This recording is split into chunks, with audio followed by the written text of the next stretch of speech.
जब से अमेरिकी राष्ट्रपति डोनाल्ड ट्रंप का रुख बदला है, तब से सबकी निगाहें इसी बात पर टिकी है कि क्या अब भारत और अमेरिका के बीच रिश्ते वाकई पुराने दिनों की तरह हो जाएंगे। क्या अमेरिका ने भारत पर जो इंपोर्ट ड्यूटी या टैरिफ लगाया था, क्या उसमें कोई रियायत दे देगा। संबंध दोनों देशों के बीच क्या वापस से मधुर होने लगेंगे, और अगर हाँ तो पहला कदम कौन उठाएगा और वह कदम क्या होगा। आज आवाज अड्डा में करेंगे इसी पर खास चर्चा। अपने मेहमानों से आपका परिचय कराऊं, इससे पहले देखिए कि रिपोर्ट, फिर मैं मेहमानों के पास जाऊंगा इन सवालों को लेकर के।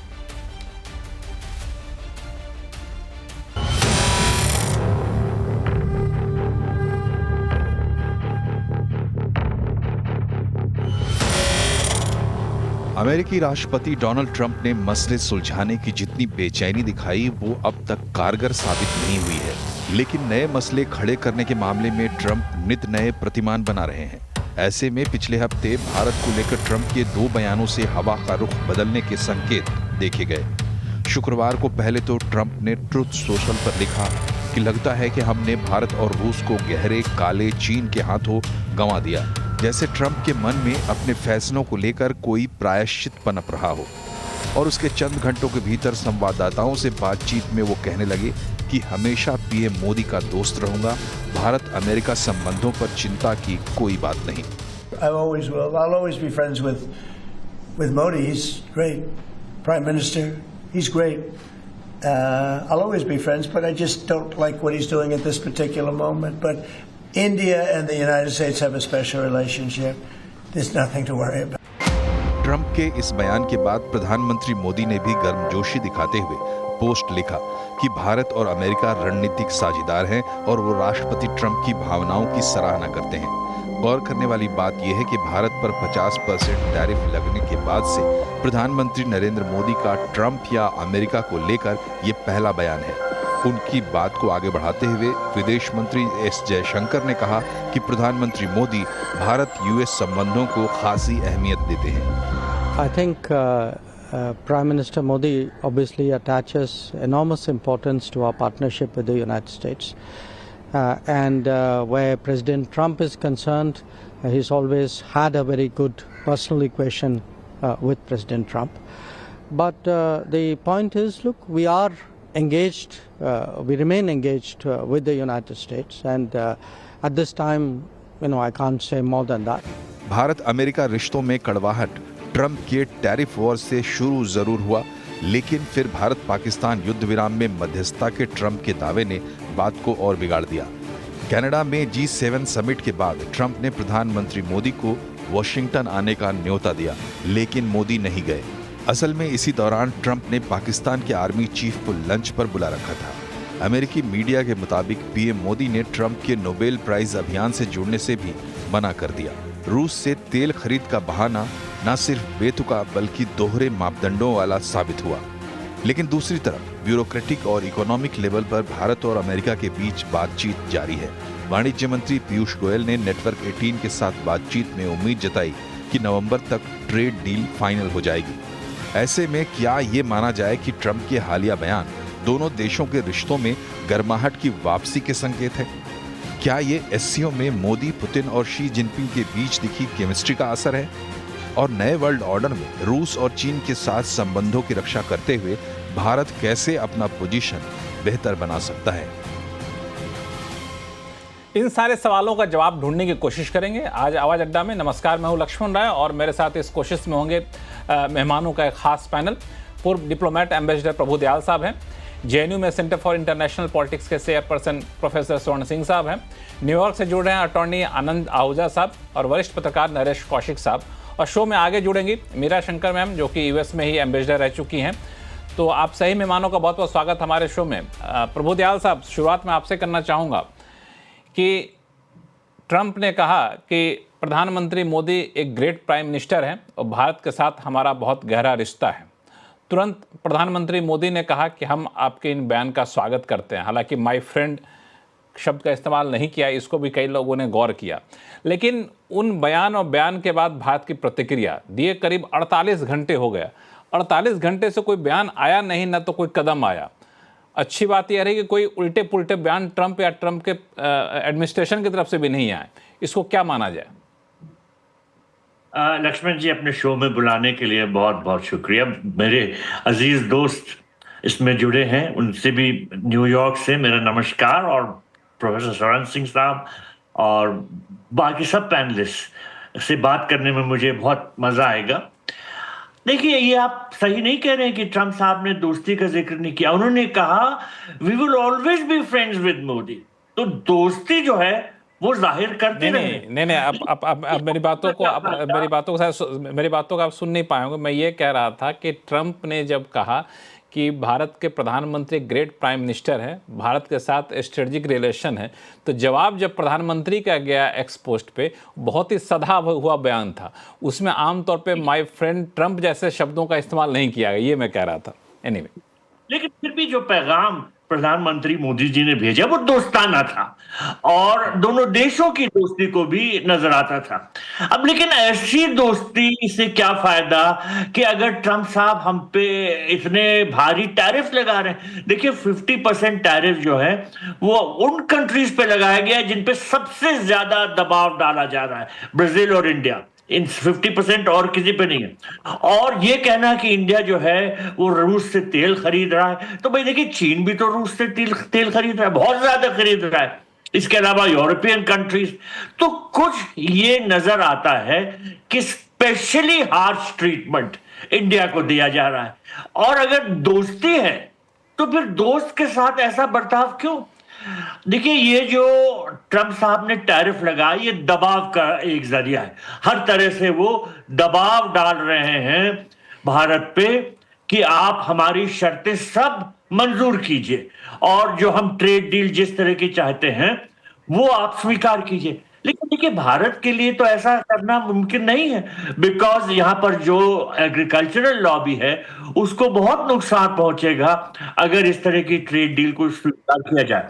दूसरे देशों के साथ भी जो हमने ट्रेड डील्स की हैं, उनमें हमने जो फार्मर लॉबी है, डेयरी सेक्टर को प्रोटेक्शन देते ये डील्स की हैं कि हमने अपने इन्हीं दरवाजे खोल दिए हैं। तो ट्रंप साहब को ये समझना चाहिए कि भारत के कुछ बहुत बड़े इंटरेस्ट इसमें, डोमेस्टिक इंटरेस्ट इन्वॉल्व हैं, और इस तरह का दबाव डालना ठीक नहीं है। दोस्त को ऐसा नहीं करना चाहिए। अब आगे क्या रास्ता है? देखिए, भारत और अमेरिका की दोस्ती बड़ी गहरी है, बड़े कई दशकों से ये इसमें काम हो रहा है, अच्छी होती जा रही है, एक दूसरे की दोनों को जरूरत है। तो मेरा यह मानना है कि ले दे के फिर से ये रास्ते पे आ जाएगी। लेकिन अभी जिस दौर से हम गुजर रहे हैं ये बिल्कुल अच्छा नहीं है। और ट्रंप साहब ने खुद कहा कि हम शायद भारत को, चीन को खो रहे हैं, we may be losing India to China.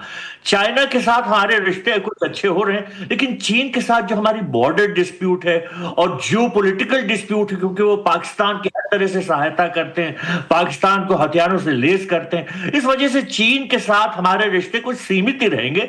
America के साथ अच्छे हों तो दोनों देशों के लिए अच्छे हैं। तो मेरा यह मानना है कि ये जो रिश्तों में गिरावट आई है, ये कुछ दिनों बाद ये फिर ठीक होगी और फिर से दोनों देश अपने संबंध मजबूत करने में जुट जाएंगे।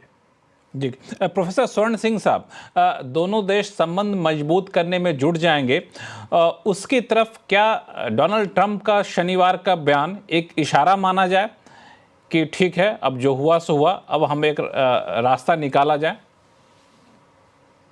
हालांकि हम सब लोग हमेशा कहते हैं कि राष्ट्रपति ट्रंप के बारे में कुछ भी भविष्यवाणी करना बहुत मुश्किल होता है, पर जैसा आपने खुद कहा कि 48 घंटे में अभी कोई बहुत आक्रोश वाला या नकारात्मक वहां से कोई टिप्पणी या कोई सोशल ट्वीट वगैरह नहीं आया है। तो आखिरी जो बात उन्होंने कही वो व्हाइट हाउस में पत्रकारों से बात करते हुए जब पूछा गया कि भाई आपने कहा कि we have lost India and Russia to China, तो उन्होंने कहा कि उसके जवाब में उन्होंने कहा कि नहीं, हमारी स्पेशल रिलेशनशिप है, प्रधानमंत्री ग्रेट प्राइम मिनिस्टर हैं वगैरह वगैरह। तो ये एक तरह से उनको भी शायद लगा कि एक रेड लाइन क्रॉस हो गई थी ये बात कहने से। और उनके साथ साथ चाहे वो स्कॉट बेंसेट हो, उनके पीटर नवारो हो, उनकी तरफ से भी जैसे बहुत आक्रामक भाषा का इस्तेमाल हो रहा था।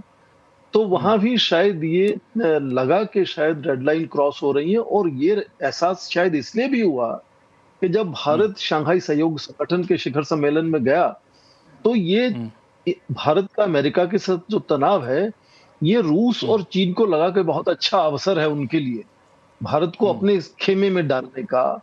और उस शिखर सम्मेलन में राष्ट्रपति शी जिनपिंग ने जोर देकर अमेरिका की बुलिंग की तरफ संकेत किया, उनकी कोल्ड वॉर माइंडसेट की तरफ संकेत किया, और कहा कि उथल पुथल जो दुनिया में है वो भारत चीन मिलकर उसमें स्थिरता लाने की कोशिश करेंगे। फिर राष्ट्रपति पुतिन ने मल्टीपोलरिज्म का फिर से किस्सा छेड़ दिया, और उसके बाद लूला डा सिल्वा ब्राजील के जो राष्ट्रपति हैं, उन्होंने कहा कि ब्रिक्स का एक खास सम्मेलन बुलाया जाएगा। हालांकि इसमें भी आप देखें कि प्रधानमंत्री जब चीन गए तो उससे पहले जापान होकर गए, ताकि एक विदेश नीति में संतुलन का संकेत उसमें रहे, और लूला डे सिल्वा की बैठक में भी प्रधानमंत्री नहीं विदेश मंत्री शामिल होंगे। पर ये जो माहौल बना, तो अमेरिका को भी शायद लगा कि ये भारत उस खेमे में जाता जा रहा है, और भारत जो उनका खास दोस्त है चीन से मुकाबला करने के लिए, वो हाथ से छूट सकता है सचमुच। तो ये जो 48 घंटे तक आप देखें कि बाकी के ट्वीट्स की भाषा भी थोड़ी कम है या बंद है, और राष्ट्रपति ट्रंप का भी अभी कोई उसका जवाब नहीं आया प्रधानमंत्री के ट्वीट का, तो भारत के प्रधानमंत्री ने इस अवसर को अच्छे से संभाला है एक तरह से, ताकि भारत की विदेश नीति में जो संतुलन बनाने की कोशिश है मल्टी अलाइनमेंट के दौरान और स्ट्रेटेजिक ऑटोनॉमी दर्शाने की जो जरूरत है, उसमें ये लगने लगा था कि भारत क्या चीन और उसके खेमे में जाता जा रहा है क्या। तो भारत को भी ये जरूरत थी कि हम पश्चिमी देशों से, बल्कि सभी देशों से हम बराबर जुड़े हुए हैं और हिस्सेदारी बनाने की कोशिश में हैं। तो भारत में भी प्रधानमंत्री ने आप देखें, जितने भी पहले भारत से जवाब जाते थे सारे सोशल मीडिया कमेंट्रीज के ऊपर, वो विदेश मंत्रालय के प्रवक्ता कहते थे कुछ, और कभी वो भी कहते थे कि नहीं आज कोई कमेंट नहीं। इस अवसर पर जब राष्ट्रपति ट्रंप ने ये कहा कि प्रधानमंत्री हमेशा से अच्छे दोस्त हैं, अच्छे प्रधानमंत्री हैं, हमारा स्पेशल रिलेशनशिप है, और जब पूछा कि क्या व्यापार पर बात हो रही है, तो उन्होंने कहा मेरी व्यापार संधि पर सभी देशों से बातचीत चल रही है। तो उसमें बहुत ज्यादा प्रो इंडिया ना भी हो, पर एंटी इंडिया कोई उसमें सेंटिमेंट नहीं था, और वो वहां ठहराव है अभी फिलहाल। तो मुझे लगता है कि 48 घंटे का ठहराव अच्छा संकेत है अपने आप। 48 घंटे का ठहराव एक अच्छा संकेत है, लेकिन यही कि जब हम लोग बात कर रहे हैं तो मुझे बात करते करते भी डर लगता है कि कहीं अचानक से कोई उनका ट्रुथ सोशल पे कोई पोस्ट ना आ जाए जिसमें फिर से एक बार कह दे कि इंडिया तो टैरिफ किंग है जी, और इंडिया तो क्या कहते हैं यूक्रेन में युद्ध को फाइनेंस कर रहा है, कुछ इस तरह की बातें ना आ जाए। लेकिन ये अच्छी बात है कि 48 घंटे से कुछ नहीं आया। नरेश कौशिक साहब, आप कैसे देख रहे हैं इस 48 घंटे के इंडिकेशन को? अटॉर्नी साहब आपके पास आऊंगा नरेश कौशिक जी के बाद। देखिए, मुझे इसमें कॉशियस ऑप्टिमिज्म जो एक अंग्रेजी में मुहावरा है वो मैं कहूँगा, क्योंकि अभी उन्होंने एक दरवाज़ा खोला है उस ट्वीट से जो कि बंद लगता था, लेकिन ऐसा नहीं है कि उस दरवाजे को रोकने के लिए कोई डोर स्टॉपर जैसा कुछ लगा दिया हो। यानी उसके बाद में उन्होंने, यानी अगर वो वाकई कुछ सीरियसली भारत के साथ में रिश्ते अपने फिर से बहाल करना चाहते हैं, तो वो कम से कम ये जो टैरिफ है, जो कम से कम जो 25% जो पेनल्टी वाला जो लगाया है, उसको आप सस्पेंड कर सकते थे, जैसे आपने चीन के लिए किया, वो उन्होंने नहीं किया। इसके अलावा ये जो है, जो वीकेंड में जो शो थे उसमें पीटर नावारो और ये जो बाकी उनके एडवाइजर हैं छिटपुट कुछ बोले हैं। ऐसा नहीं है कि उन्होंने बिल्कुल अपने को खामोश कर दिया है। यानी ये तो पीटर नावारो तो उनके अटैक डॉग कहे जाते हैं कि यानी उनकी तरफ से बोल रहे हैं, कोई अपने आप उनकी स्वीकृति के बिना तो वो कुछ कहेंगे नहीं। तो मुझे ऐसा लगता है कि हमें इसको थोड़ा सा सतर्कता से देखना चाहिए। एक ट्वीट से कोई बहुत रिश्ते सुधरने के संकेत मैं नहीं देखता। भारत ने जरूर अपनी तरफ से जो एक सकारात्मक प्रतिक्रिया की है, लेकिन अमेरिका की तरफ से उसके बाद कुछ नहीं हुआ। ऐसा नहीं है कि आपने कुछ ट्रेड जो बातचीत है उसके बारे में आपने कुछ बयान दिया हो, जैसे वो पहले कह रहे थे कि हमारा तो करीब करीब हो गया सब, अब कुछ ही देर है कि बाकी है। इसके अलावा उन्होंने ऐसा कुछ नहीं कहा है कि वो जो इस साल के आखिर में जो एक हमारा जो कोड वाला जो वार्ता होने वाली है, जो शिखर होने जा रहा है, जिसकी भारत मेजबानी कर रहा है, उसमें वो आएंगे, क्योंकि इससे पहले ऐसा लगता है था कि वो नहीं आएंगे। अभी तक पता नहीं कि वो आएंगे या नहीं आएंगे। तो ये सारी बातें अभी हैं। और दूसरी ओर ये जो उन्होंने कहा है, ये दरअसल इसलिए कहा है कि उनको दिख रहा है कि जो इसका नुकसान जो हो रहा है, ये सिर्फ इसलिए नहीं कि भारत चीन की तरफ जा रहा है, बल्कि अमेरिका में अपना नुकसान भारत के साथ जो संबंध खट्टे करने से जो हो रहा है, वो उसके जो परिणाम है दूरगामी हो सकते हैं। ये सिर्फ चीन तक सीमित नहीं है।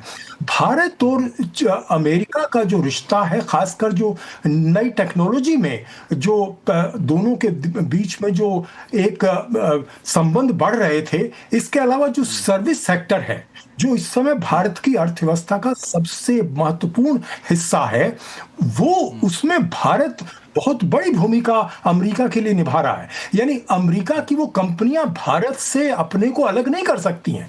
तो भारत का एक तरह से लीवे अभी भी अमेरिका पर है। तो जो उनके कुछ जो सहयोगी जो पिछले कुछ दिनों में जो बयान देने लगे थे कि अब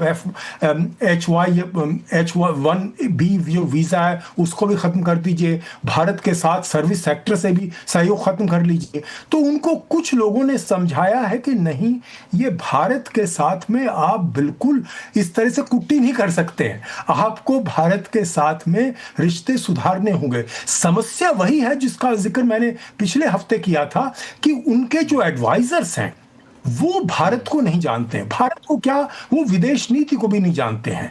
एक अगर आप विदेश मंत्री को छोड़ दें, मार्को रूबियो, इसके अलावा किसी की कोई ऐसी बैकग्राउंड नहीं है जो ये बताए कि आप, यानी वो सिर्फ भारत के साथ रिश्ते नहीं खराब कर रहे हैं, बाकी देशों के साथ भी कर रहे हैं। ब्राजील के साथ देखिए, ब्राजील तो उनका बिल्कुल पड़ोसी है, यानी वहां अपने पड़ोस में वो बैर मोल ले रहे हैं, उसको आप चीन के पास धकेल रहे हैं, और ब्राजील नहीं जाना चाहता चीन के पास। जैसे भारत भी जो है बहुत ही सतर्कता की तरह से ही कदम बढ़ा रहा है चीन की तरफ, क्योंकि उसे मालूम है कि चीन के साथ में हमारा कोई भविष्य ऐसा नहीं है कि हम अमेरिका के गुट से जाकर हम अलग करके वहां चले जाएं। जी, ये बिल्कुल भारत के हित में नहीं है।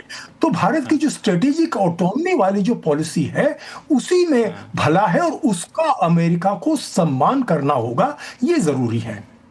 बिल्कुल। अटॉर्नी आनंद आहूजा साहब, अभी आपने सुना नरेश कौशिक जी को, इन्होंने दो बातें कही। एक तो कि शायद अब एहसास हो गया कि संबंध वाकई ज़्यादा ख़राब हो रहे हैं, अब भारत से इतना ज़्यादा संबंध ख़राब करना ठीक नहीं है। और दूसरा कि ट्रंप के जो एडमिनिस्ट्रेशन में हैं, जो एडवाइज़र हैं, उनमें से एक को विदेश मंत्री को छोड़ दिया है, तो बाकी लोगों को बहुत समझ है नहीं कि भारत क्या चीज़ है और भारत के रिश्ते कितना संवेदनशील होता है, और यही इन सारे वजहों की जड़ है। लक्ष्मण जी, मैं माफ़ी चाहूँगा, लेकिन मैं नरेश जी की दोनों बातों से सहमत नहीं हूँ। पहली चीज़ तो हमने ये देखना है कि रिश्ते खराब कब हुए, या हुए भी या नहीं हुए। आप देखिए, फरवरी के अंदर जब मोदी जी आए 13 फरवरी को, तो ज्वाइंट प्रेस कॉन्फ्रेंस के अंदर भी डोनाल्ड ट्रंप ने दो बातें कही कि मोदी जी मेरे दोस्त हैं, लेकिन इंडिया जो है वो टैरिफ ज़्यादा लगाता है, दुनिया में सबसे ज़्यादा टैरिफ जो है वो इंडिया लगाता है। आज भी जो अमेरिका की जो स्टैंडिंग है, डोनाल्ड ट्रंप की जो पोजीशन है, वो यही है कि मोदी जी मेरे खास दोस्त हैं, लेकिन इंडिया जो है वो टैरिफ का दर दुनिया में सबसे ज़्यादा टैरिफ लगाता है। तो ये दो चीज़ें जो हैं कभी चेंज नहीं हुई हैं। जहाँ तक पॉलिसीज़ की बात है और पर्सनल रिलेशन की बात है, हम उन दोनों को मिक्स ना करें। जहाँ तक पर्सनल रिलेशन की बात है, वहाँ ट्रंप जो हैं वो ये भी कहते हैं कि चाइना के जीपिंग मेरे दोस्त हैं, रशिया के पुतिन मेरे दोस्त हैं। तो वो एक पर्सनल लेवल के ऊपर जो दोस्ती है, वो रिलेशनशिप है, और जो पॉलिसीज़ हैं वो एक अलग चीज़ है। अमेरिका के अंदर डोनाल्ड ट्रंप की पॉलिसी है make America great again, India में मोदी जी की पॉलिसी है मेक इन इंडिया। तो ये दोनों की अपनी अपनी पॉलिसीज़ हैं, और दोनों ही जो नेता हैं वो अपने अपने देश के हित के लिए बात करते हैं। इसमें 2 चीज़ें बहुत अहम होती हैं कि एक तो किसी भी लीडर की अपनी एक पर्सनल फिलॉसफी होती है। मोदी जी इलेक्शन जीते अपने एक पर्सनल फिलॉसफी के बेस के ऊपर कि अब वक़्त आ गया है कि जब हिंदुस्तान को विश्व गुरु बनना है और सब कुछ जो है आत्मनिर्भर करना है। डोनाल्ड ट्रंप की फिलॉसफी शुरू से ये रही, अगर आप उनके 30 साल 40 साल पुराने अगर वीडियो देखें तो वो यही कह रहे हैं कि अमेरिका को एक सेल्फ सफिशिएंट अमेरिका को मेक अमेरिका ग्रेट अगेन होना है।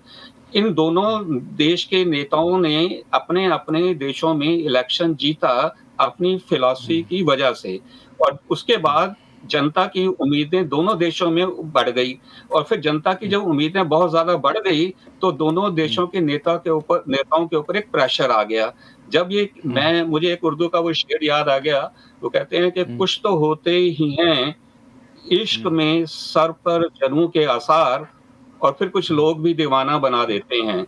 तो कुछ तो इनकी अपनी फिलॉसफी थी, कुछ लोगों का वोटर्स का प्रेशर आ गया, जी आपने कहा मेक इन इंडिया, पर आप तो अमेरिका के साथ झुक रहे हैं, और यूएसए में मागा का ये आ गया। आहूजा साहब, मैं एक चीज़ थोड़ा सा बीच में मैं आपसे पूछना चाहता हूँ, फिर आप दूसरी चीज़ कंटिन्यू करिएगा, आपको बोलने का आगे मौका दूंगा मैं, कि आपने कहा कि पर्सनल रिलेशन और जो स्ट्रेटजिक रिलेशन जो ट्रेड है उन दोनों को मिक्सअप नहीं करिए। ठीक है, वहाँ पे मोदी को अच्छा फ्रेंड बताना अलग चीज़ है, लेकिन भारत एक टैरिफ किंग अभी भी मान के चलते हैं। लेकिन इसको कैसे देखा जाए?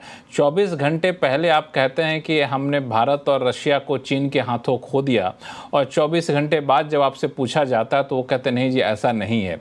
इस चीज़ को आप कैसे देखते हैं जब डोनाल्ड ट्रंप कहते हैं कि भारत और इंडिया के बीच में स्ट्रेटजिक रिलेशनशिप है और वो रहेगा? देखिए, 2 चीजें होती है, एक होता है सरकास्टिक कमेंट देना। हमें पता है सरकास्टिक कमेंट था कि पहले वाला था सरकास्टिक? जो इंडिया को हमने रशिया और चाइना को खो दिया है। देखिए, जहां तक इंडिया के रिलेशन रशिया के साथ हैं, वो सोवियत यूनियन के टाइम से चले आ रहे हैं, और वो एक अच्छी दोस्ती है और वो कभी टूटने वाली नहीं है। लेकिन जहां तक चाइना के साथ है, हमको बड़ा रियलिस्टिक होना है कि इंडिया और चाइना के रिलेशन जो हैं वो कभी भी अच्छे नहीं हो सकते, नॉर्मल हो सकते। आहूजा साहब, मैं आ रहा था ये कहने के लिए कि आपकी बातों को, कि आप जब कहते हैं कि पर्सनल रिलेशन वाले बयान को और बिजनेस रिलेशन वाले बयान को जोड़ कर मत देखिए। मैंने आपको बिजनेस रिलेशन वाले बयान का एग्जाम्पल दिया जहाँ 24 घंटे के भीतर स्टैंस बदल जाते हैं, उसको आप कैसे देख रहे हैं? नहीं, उन्होंने कभी अपनी पोजीशन को, पॉलिसी को, पोजीशन को बदला नहीं है। आपने पीटर नवारो का भी अगर स्टेटमेंट देखी हो, जिसको इंडिया के मीडिया ने बहुत गलत किस्म से प्रेजेंट किया। पीटर नवारो की जो ओपनिंग स्टेटमेंट है वो ये है कि Modi is a great leader, I do not know why he is in bed with China and Russia, they are purchasing oil from Russia and Brahmins are making profit in India. ब्राह्मण एक slang word है, ब्राह्मण जो उन्होंने use किया है वो एक एलीट क्लास के लिए यूज किया है। लेकिन मीडिया ने, आपके इंडिया मीडिया ने क्या किया, एक गलत प्रोपेगेंडा किया कि पीटर नवारो की जो पहली स्टेटमेंट है कि Modi is a great leader, वो किसी मीडिया ने नहीं दिखाया है। आपने सिर्फ उसका वो पार्ट दिखाया है कि जहां वो ब्राह्मण वर्ड यूज कर रहे हैं। तो ये जो एक मीडिया जो अपने टीआरपी को बढ़ाने के लिए एक जो रोल प्ले कर रहा है, नहीं, मीडिया के साथ अच्छी बात क्या है ना, मीडिया के साथ अच्छी बात ये आनंद आहूजा साहब के हर किसी के पास एक सेफ हेवन होता है कि मीडिया को आप बोल दीजिए, मीडिया टीआरपी के लिए ऐसा करता है, मीडिया ऐसा करता है। मैं आपसे सवाल पूछ रहा हूँ, तीसरी बार फिर से सवाल पूछ रहा हूँ कि 24 घंटे पहले सोशल मीडिया ट्रूथ पे क्या ट्रंप नहीं किए थे कि ट्रंप का वो अकाउंट हैक हो गया था, जब वो कहते हैं कि भारत और रशिया को हमने चीन के हाथे खो दिया, और अगले दिन कहते हैं नहीं जी ऐसा नहीं है। इसमें तो या पीटर नवारो को छोड़ दीजिए, बाकी को छोड़ दीजिए, मैं सिर्फ ट्रंप की बात आपसे कह रहा हूँ। ये 24 घंटे के अंदर उनका बदला बयान क्या स्ट्रेटेजिक रिलेशन के बारे में बदला हुआ बयान नहीं था? संक्षिप्त में जवाब दिए, फिर बाकी मेहमानों के पास जाऊंगा। आप बाकी का छोड़ दीजिए, पीटर नवारो ने क्या उस पर हाँ नहीं, स्ट्रेटेजिक रिलेशन में कोई फर्क नहीं आया है। ये जो आप देखो, 2-3 चीजें हैं। अपने एम्बेसडर प्रभुदयाल जी ने बात की कि इंडिया पे 50% क्यों है, चाइना पे क्यों नहीं है। आप उसके देखिए, चाइना पे सबसे पहले 54% टैरिफ है। दूसरी चीज, इंडिया जो है वो ब्रिक्स का भी मेंबर है और क्वाड का भी मेंबर है। उस पे मैं क्वाड आऊंगा। का मेंबर आप मेरे सवालों को आहूजा साहब आपने बाईपास कर दिया। मैं इस पे आऊंगा। नहीं तो आप टैरिफ पे मत जाइए, टैरिफ पे फिर लंबी बहस हम लोग कर चुके हैं। मैं आऊंगा आपके पास। प्रभु दयाल साहब, मैं थोड़ा सा आगे बढ़ना चाहता हूं यहां से कि ठीक है, बयान आए प्रधानमंत्री मोदी की तरफ से, एक सकारात्मक बयान गया, तो डिप्लोमेसी में, इंटरनेशनल रिलेशन में आखिर क्या फॉर्मूला होता है? इस बयान के बाद अगर किसी को आइस ब्रेक करना हो, किसी को वाकई टैरिफ पे बातचीत को ठोस तरीके से शुरू करना हो, तो कहां से संकेत आने चाहिए और किसको कदम उठाना चाहिए? ये संकेत टॉप लीडर्स से आने चाहिए, और अगर टॉप लीडर्स कटु भाषा का इस्तेमाल करते हैं, कड़वी भाषा, तो अच्छे संकेत नहीं जाते।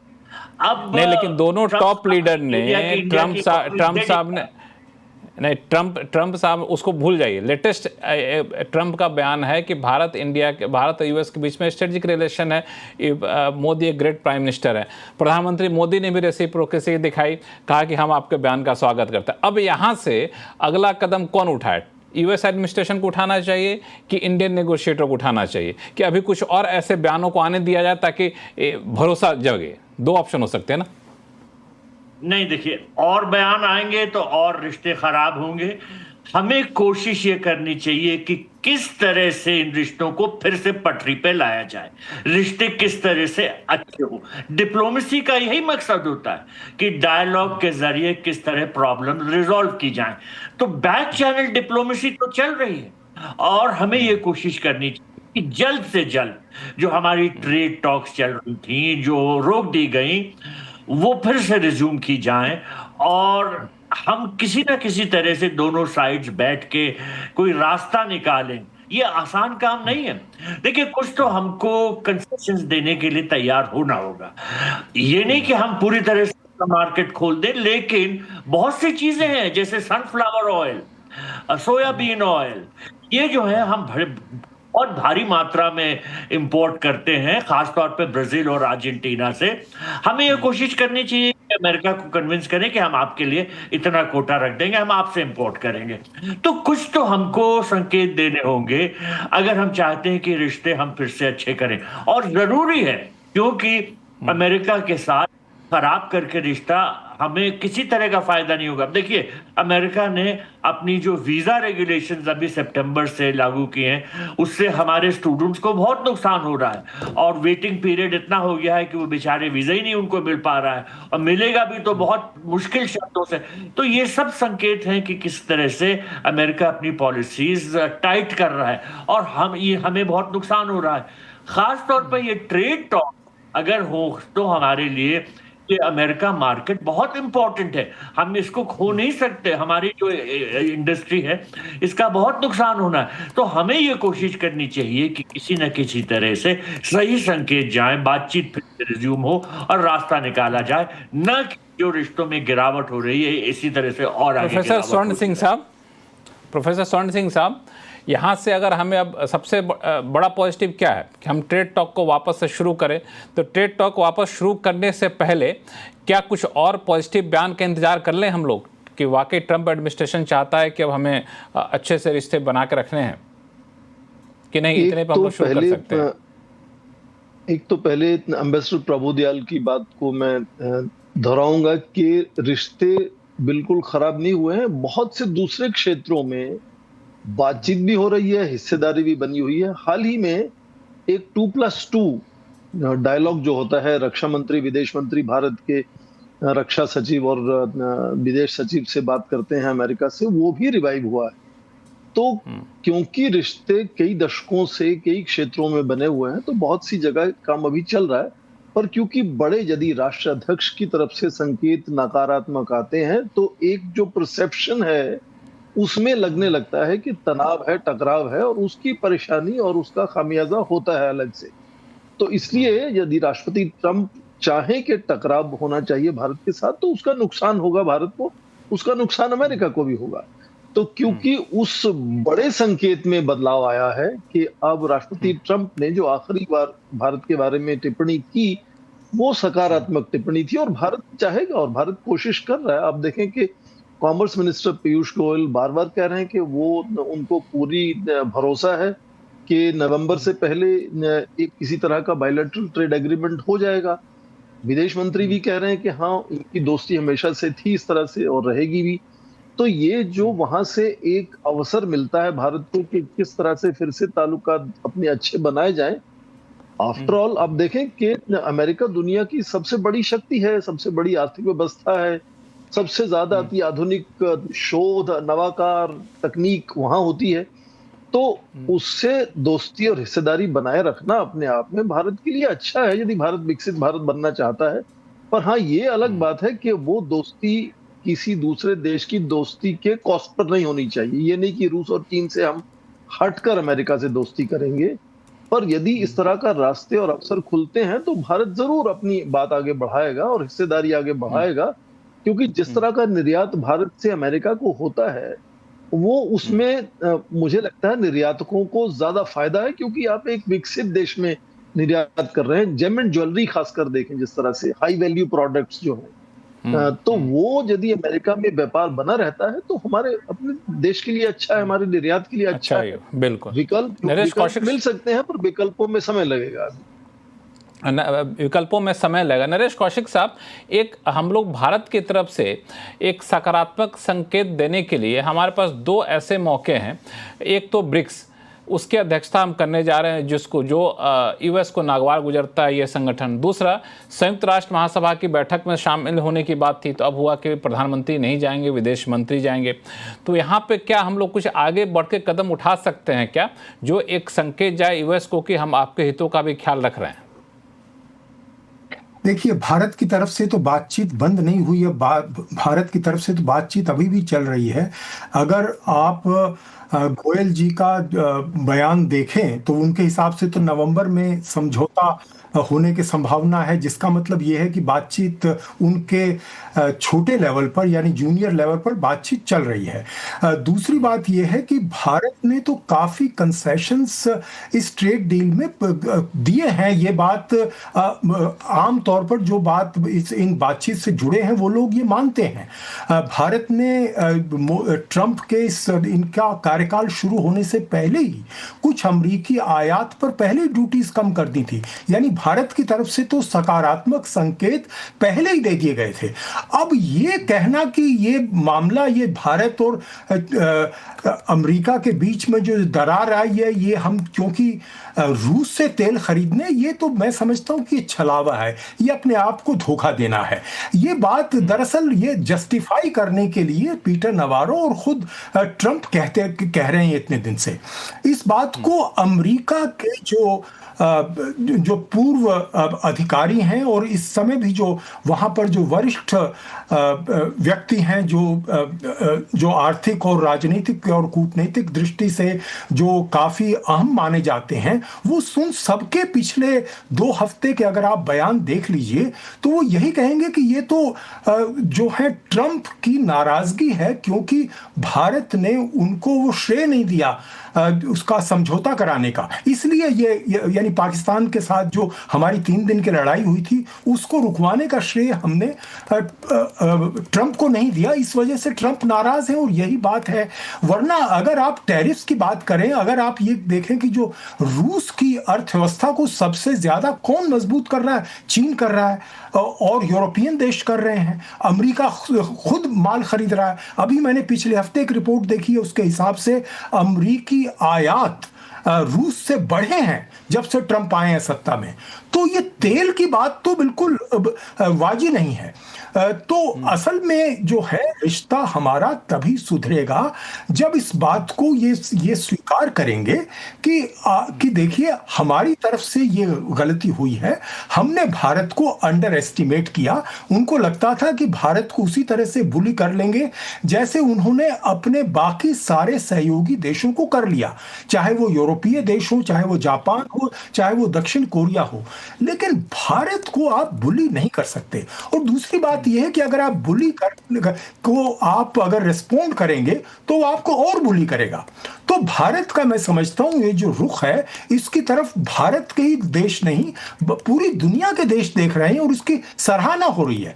यानी ब्राजील जो कि इस समय भारत की तरह से 50% जो टैरिफ झेल रहा है, और वहां भी कोई उसकी वजह सीधे उन्होंने, ट्रंप ने कहा है कि आप जो हैं उनके जो विपक्षी नेता हैं उन पर आप मुकदमा बंद कर दीजिए, जबकि उन पर कू करने का यानी सत्ता पलट का आरोप है बोल्सोनारो पर।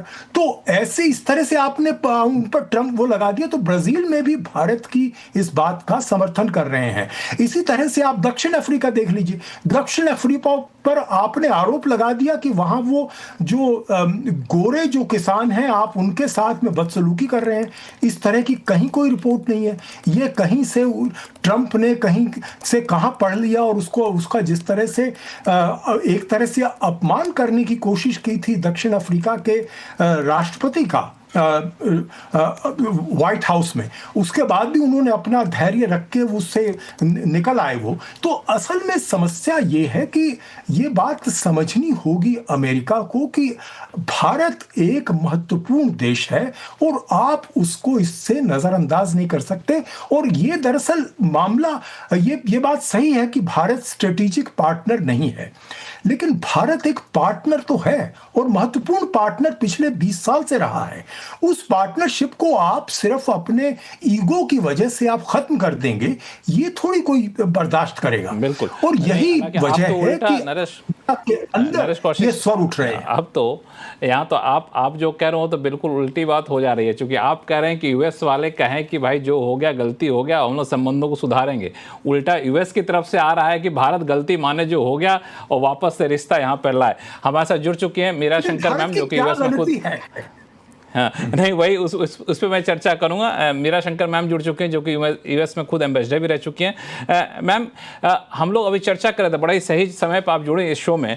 हम लोग चर्चा कर रहे थे कि अमेरिकी राष्ट्रपति डोनाल्ड ट्रंप के सैटरडे इवनिंग के बयान के बाद, सैटरडे मॉर्निंग के बयान के बाद 24 घंटे तक 48 घंटे हो चुके हैं, कोई ऐसा उल्टे पुल्टे बयान अभी तक नहीं आए हैं। तो क्या इसको मान के चला जाए अब दोनों देशों के बीच में एक रिश्ते सकारात्मक तरीके से बढ़ रहे हैं? अगर हाँ, तो ये अगला स्टेप कौन उठाएगा और क्या उठाएगा? देखिए, एक थोड़ा सा दरवाजा खुला है, इतना ही कह सकते हैं।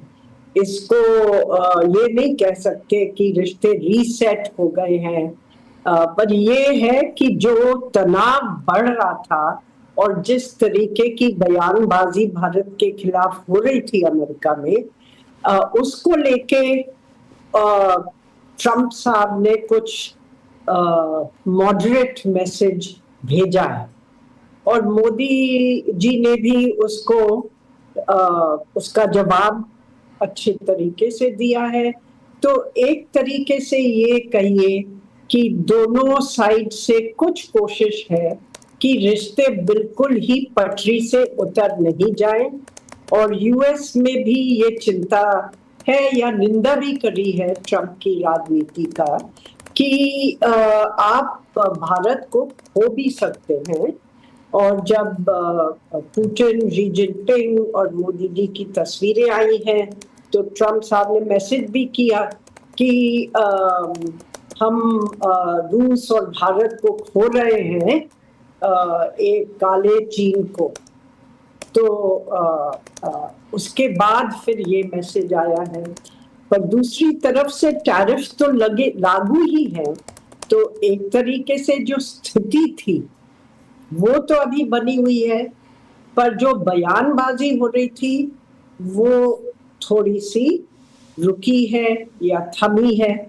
तो एक रास्ता खुल गया है, अब दोनों देश इसको ले पाते हैं किसी तरीके से अपने जो डिफरेंसेस हैं कि उनको सुलझाएं या उनके वॉक अराउंड करें, सुलझाएं नहीं तो फिर दूसरी तरफ से करें।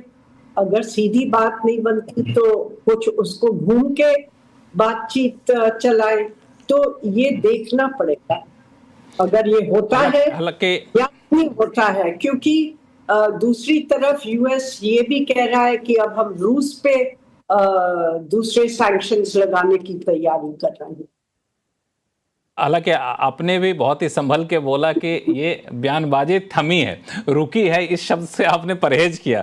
लगता है आपको ही भरोसा नहीं कि पता नहीं कब क्या बयान फिर से आ जाए। एक सवाल और मैं आपसे लेता हूं, फिर ब्रेक में जाऊंगा, बाकी मेहमानों के साथ भी चर्चा करूंगा कि इस तरह के बयान के पीछे आप वजह क्या मान रही हैं। हालांकि कुछ प्रेडिक्ट कर पाना मुश्किल होता है ट्रंप साहब को, लेकिन आपको क्या लगता है कि ये वाकई ट्रंप साहब को लगा कि कुछ ज़्यादा ही हो गया, हमने कह दिया कि भारत और रशिया चीन के हाथों चला गया है, इससे पहले हमारे सहयोगी ने कह दिया कि भारत माफी मांगे, जब लगा कि नहीं अब ज्यादा स्ट्रेच हो रहा है तो थोड़ा सा एक पॉजिटिव बयान दे दिया जाए, या फिर वैसे ही चलते फिरते बयान मानते हैं इसको आप? अब वो कह नहीं सकते, पर मुझे लगता है कि ट्रंप की तरफ से कोशिश है कि थोड़ा ये तनाव कम किया जाए और ऐसा मौका नहीं उठे जिससे वाकई में यूएस और भारत के रिश्ते बिल्कुल पटरी से उतर जाएं।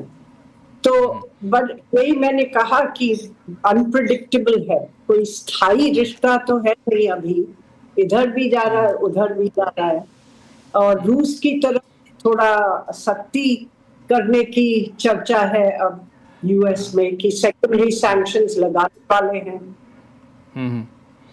बिल्कुल, ये एक अच्छा मुद्दा आपने बताया कि रूस पे सेकेंडरी सैंक्शन की बातचीत चल रही है, इसको भारत अपने कॉन्टेक्स्ट में कैसे देखे। इस पे ही पहले मीरा शंकर मैम कह रही थी कि अभी ये जो बयान आया है कि रूस पर हम सेकेंडरी सैंक्शन लगा सकते हैं, तो इसको इंडिया के परिप्रेक्ष्य में कैसे देखा जाए।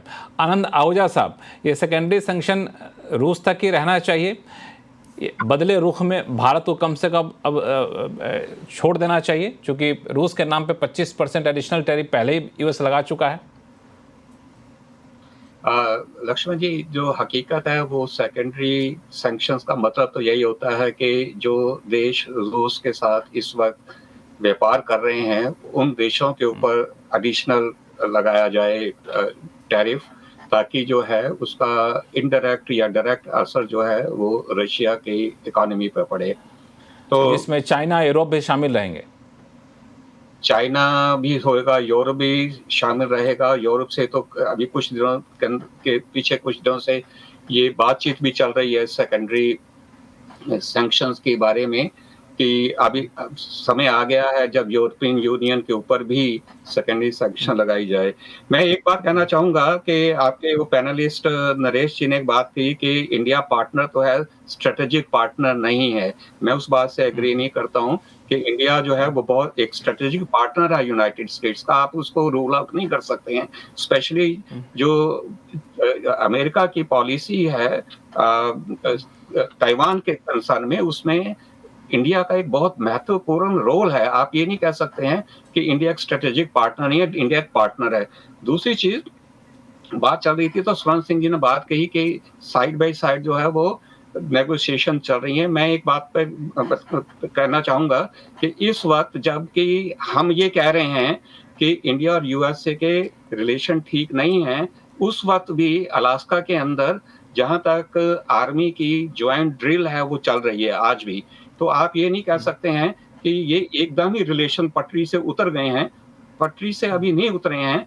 ये एक ट्रेड से रिलेटेड सिर्फ जो है टेंशन चल रही है, और ट्रेड के मामले में भी हम दो चीजें भूल रहे हैं। नंबर वन कि यूएसए ने 86 दूसरे मुल्कों पे भी टैरिफ लगाया है, ये रेसिप्रोकल टैरिफ की बात है और फेयर ट्रेड डील की बात कर रहे हैं।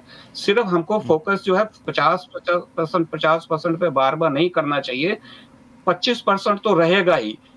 जो इस वक्त इशू है, जो टेंशन का इशू है वो 25% का टैरिफ का है, 50% का टैरिफ का नहीं है, जो कि मैं बार बार कहता हूं। और हम पता नहीं क्यों अपनी मीडिया के अंदर बार बार 50% की बात कर रहे हैं। इंडिया के ऊपर 50% टैरिफ नहीं लगा है और ना ही लगने वाला है, सिर्फ 25% है। और 25% भी जो रशिया से तेल लेने का मामला है वो एक टेम्परेरी मामला है। By the end of this year मैं बहुत उम्मीद रखता हूं कि यूक्रेन और रशिया की वार खत्म हो जाएगी, और ये जैसे ही वार खत्म होगी तो ये 25% का मामला भी खत्म हो जाएगा। तो हमें सिर्फ 25% हालांकि एक बहुत ही डिबेट, हालांकि अटॉर्नी साहब, आपसे मैं पहले भी कई बार अपने शो में डिबेट कर चुका हूं कि 25% जो एडिशनल आपने इंडिया पे लगाया, यूएस ने इंडिया पे लगाया है, उसका सिर्फ मैं ही नहीं, कई लोग, यहाँ तक कि यूरोप में भी कई सारे वॉइसेस निकल कर आए कि ये जो लॉजिक दिया जा रहा है इंडिया के ऊपर 25% लगाने का, ये लॉजिक एक्सेप्टेबल है नहीं, मतलब ये यूनिवर्सल हो नहीं पा रहा है। रशिया ज़्यादा तेल खरीदता है, वहाँ नहीं लगाते हैं, यूरोप भी तेल खरीदता है, वहाँ नहीं लगा, कारोबार करता है, वहाँ नहीं लगाते हैं, सिर्फ भारत को आइडेंटिफाई करके फार्मूला आपने लगाया। हाँ, उस पे आपसे काफ़ी उस पे बहस मैं पहले भी कर चुका हूँ, उस पे हम लोग नहीं जाएंगे क्योंकि शो का थोड़ा सा हम लोग इस बार फॉरवर्ड लुक ही रख रहे हैं, क्योंकि पहले तो जितना कुछ उस पे आप भी कई चर्चा कर चुके हैं। प्रभुदयाल साहब, आपके पास आऊँगा, लेकिन एक छोटा सा कमेंट मीरा शंकर मैम से लेना चाहूँगा कि अगर यहाँ से आगे बढ़ना हो तो क्या भारत ये उम्मीद करे कि 25% एडिशनल टैरिफ जो रशिया के नाम पर लगाया गया है, पहले यूएस हटा ले, फिर बातचीत आगे बढ़ेगी तो ज़्यादा पॉजिटिव माहौल में बातचीत होगी? चाहिए और बातचीत जारी रखनी चाहिए, चाहे डायरेक्ट हो, चाहे इनडायरेक्ट चैनल से हो, चाहे दूसरी चीजों पे हो, क्योंकि यूएस से सिग्नल भी ये आ रहा है कि बाकी रिश्ते अभी चल ही रहे हैं, क्योंकि additional secretary ministry of external affairs और डिफेंस की 2+2 डायलॉग अपने यूएस कार्यकर्ताओं से हुई है, स्टेट डिपार्टमेंट से, और मिलिट्री एक्सरसाइजेज में यूएस ने भाग लिया है, भारत में भारत की सेना ने भाग लिया है यूएस में, और सिग्नल्स ये आ रहे हैं कि बाकी जो रिश्ते हैं वो चल ही रहे हैं। पर जो पहले बातचीत हो रही थी कि इंडिया एक स्ट्रेटेजिक पार्टनर नहीं है, एक्चुअली है, स्ट्रेटेजिक एलाय नहीं है, और इसमें फर्क है, क्योंकि हम नेटो के मेंबर नहीं है, हम यूएस की जो फॉरेन पॉलिसी है उसको पूरी तरीके से सब्सक्राइब नहीं करते, हमारी अपनी दृष्टिकोण है, तो इस वजह से हम लोगों ने यूएस के साथ स्ट्रेटेजिक पार्टनरशिप, सामरिक साझेदारी है, अलायंस नहीं है। अलायंस नहीं है जी। हाँ, प्रभुदयाल साहब, स्ट्रेटेजिक पार्टनर हैं हम लोग, स्ट्रेटेजिक अलायंस नहीं है, ये कितना मायने रखता है? देखिए, इस वक्त तो स्ट्रेटेजिक अलायंस बिल्कुल नाकाम है, क्योंकि अगर आपके रिश्ते इतने खराब हो गए हैं, और जो खराब हैं इसको हम स्वीकार करना चाहिए हमें, तो तब स्ट्रेटेजिक रिलेशनशिप कहाँ रहती है? देखिए, अब मैं अपने मित्र आनंद आहूजा जी की बात से सहमत नहीं हूं जब उन्होंने कहा कि टैरिफ सिर्फ 25% है और 25% तो पेनल्टी है रशिया के साथ ऑयल खरीदने के लिए, लेकिन टोटल तो 50 हो जाता है। आप किसी नाम से लें, चाहे कहें कि ये सैंक्शंस हैं for purchasing of Russia oil, लेकिन इंडिया से जो एक्सपोर्ट्स जा रहे हैं उन पे टैरिफ तो 50% लग रहा है। तो हम ये गलत नहीं कहते कि हमारे प्रोडक्ट्स पे 50% टैरिफ है, चाहे जो नाम देके कहें, 25% है, 25% सैंक्शंस है, लेकिन टोटल तो 50 हो जाता है। देखिए, ट्रंप साहब ये कभी स्वीकार नहीं करेंगे कि उन्होंने गलत किया है। वो हमेशा कहते हैं कि वो सही हैं, और देखिए उनकी ईगो भी बहुत बड़ी है, तो बैक चैनल डिप्लोमेसी ही काम कर सकती है, क्योंकि हमारे प्रधानमंत्री भी क्यों स्वीकार करें कि हम अपनी नीति में ट्रंप साहब के प्रेशर से किसी तरह से एडजस्ट करेंगे, नहीं, लेकिन बैक चैनल डिप्लोमेसी कुछ रास्ते निकाल सकती है। जैसा मैंने पहले भी कहा, ये ट्रेड डील अराइव करना इतना मुश्किल नहीं है। सीजन डिप्लोमैट जैसे एम्बेसडर मीरा शंकर हैं, इनको इन्वॉल्व कीजिए, बैक चैनल डिप्लोमेसी में कोई रास्ता निकाला जा सकता है। जैसा मैंने कहा था कि कुछ कंसेशंस दें, चाहे सोयाबीन ऑयल के परचेज, कॉर्न ऑयल परचेज जो हम बहुत बड़ी मात्रा में इंपोर्ट करते हैं, डेयरी प्रोडक्ट्स हम अमेरिका से नहीं इंपोर्ट कर सकते, क्योंकि यहाँ एनिमल फीड में अक्सर ये एनिमल प्रोडक्ट्स मिलाए जाते हैं, बोन फीड वगैरह, तो वो हिंदुस्तान में स्वीकार नहीं किए जाएंगे, हमारे रिलीजियस सेंटिमेंट्स उसमें इन्वॉल्व है। लेकिन कुछ कंसेशंस करें, और ये ट्रेड डील अगर अराइव होने का आता है तो आप देखेंगे कि ट्रंप साहब के जो रुख हैं वो बदल जाएंगे। वैसे भी वो बहुत कंसिस्टेंट नहीं आज कुछ लेकिन ये है, लेकिन एक जो इम्पोर्टेंट पॉइंट या फिर कहें कि एक सबसे बड़ी सबक जो हम लोगों ने देखा है, यहाँ पे सीखा है, वो ये है कि मान लिया जाए ट्रेड डील हो भी जाता है, संबंध वापस से पटरी पर आ भी जाता है नरेश कौशिक साहब, तो इसके बावजूद अब भारत को एक सबक मिला है, ये कहना सही होगा कि हमेशा से एक कॉन्शियस आपको रहना पड़ेगा कि यूएस कभी भी इस तरह की हरकतें कर सकता है। बात का जरा जवाब देना चाहता हूं, माफ कीजिए। एक तो मेरा असल में इशारा वो ट्रीटी पार्टनर की तरफ था, क्योंकि भारत कोई ट्रीटी पार्टनर नहीं है नेटो की तरह से, जैसे जापान है, दक्षिण कोरिया है, जापान या ऑस्ट्रेलिया है या यूरोप के जो देश है। भारत के साथ रिश्ता उसका अलग तरह का, सो स्ट्रेटेजिक आप उस तरह से कह सकते हैं, लेकिन हम ट्रीटी पार्टनर नहीं है, एक बात। दूसरी बात इन्होंने कहा कि 25% तो टैरिफ रहेगा। अरे क्यों रहेगा भाई 25%? आपने जितने आपके सहयोगी देश हैं, किसी पर आपने 25% नहीं लगाया। जापान पर आपने 15% लगाया, यूरोप पर आपने 15% लगाया, ब्रिटेन पर आपने 10% लगाया, वियतनाम पर आपने 20% लगाया, इवन पाकिस्तान पर 19%। तो हम क्यों 25% एक्सेप्ट करें भाई?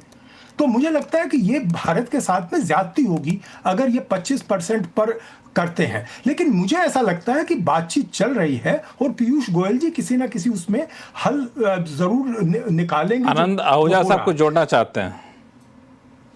तो देखिए, जो आप ये भूल रहे हैं कि जो 19% लग रहा है, 15% लग रहा है, रेसिप्रोकल है। आप यूएस, आप कोई टैरिफ ना लगाइए, हम भी आप पे कोई टैरिफ नहीं लगाएंगे। आप 0 लगाइए, हम भी 0। आप 10 लगाइए, हम 10 लगाएंगे। आप 25 लगाएंगे, हम 25 लगाएंगे। ये तो रेसिप्रोकल टैरिफ की बात हो रही है। आपने जो एग्जांपल दिए, पाकिस्तान पे 19 है, ब्राजील के ऊपर इतना है, उसके ऊपर इतना है, तो सब रेसिप्रोकल है साहब। नहीं, ये रेसिप्रोकल इस तरह से नहीं है।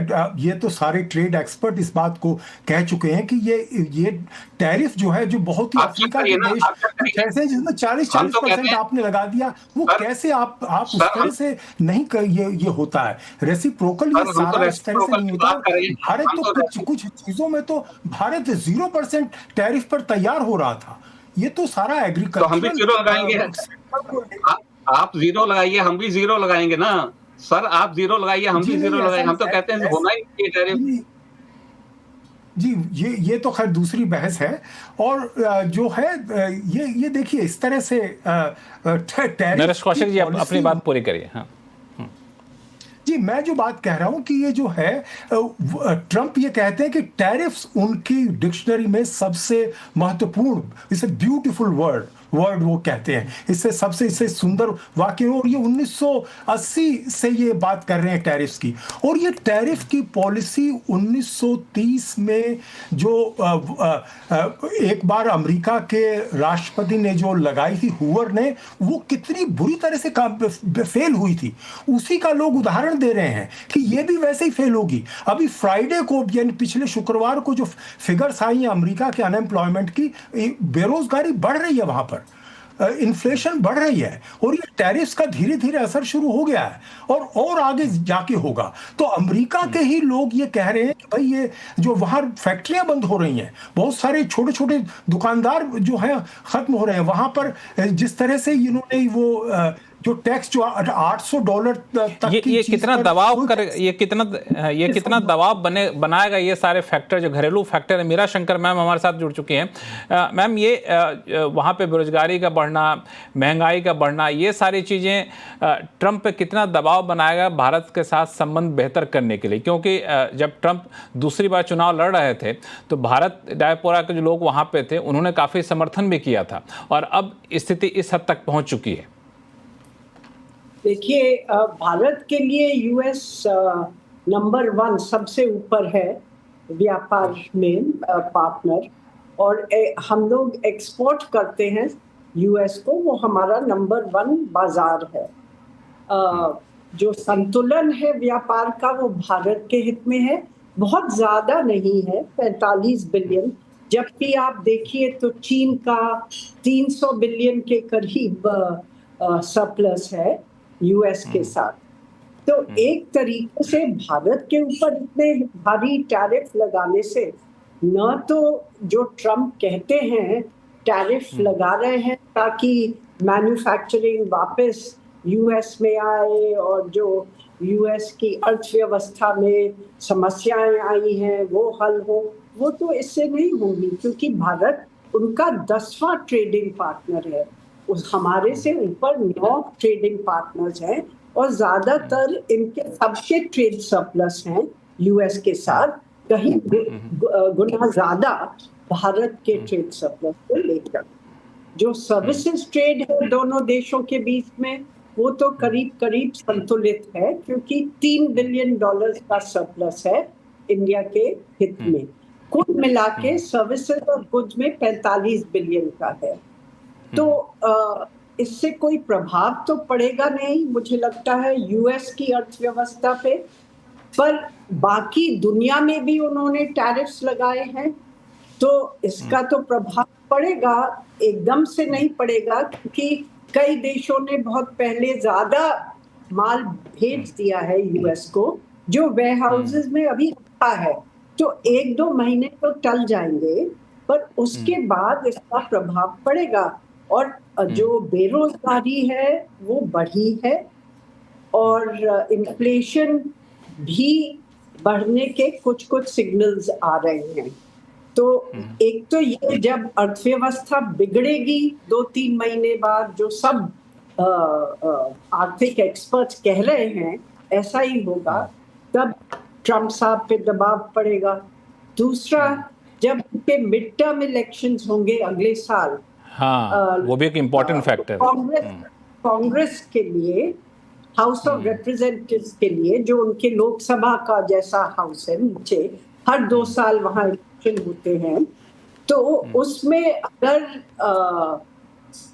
पलट जाए और डेमोक्रेट्स जीत लें उस हाउस को तो एक और माहौल खड़ा हो जाएगा क्योंकि ट्रम्प अपना जो ऐसे मनमानी कर रहे हैं वो नहीं कर पाएंगे।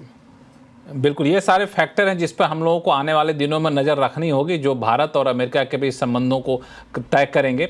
फिलहाल के लिए आप सही मेहमानों का बहुत बहुत शुक्रिया हमारे शो में जुड़ने के लिए। आवाज़ अड्डा में फिलहाल इतना ही। देखते रहिए CNBC आवाज़। नमस्कार।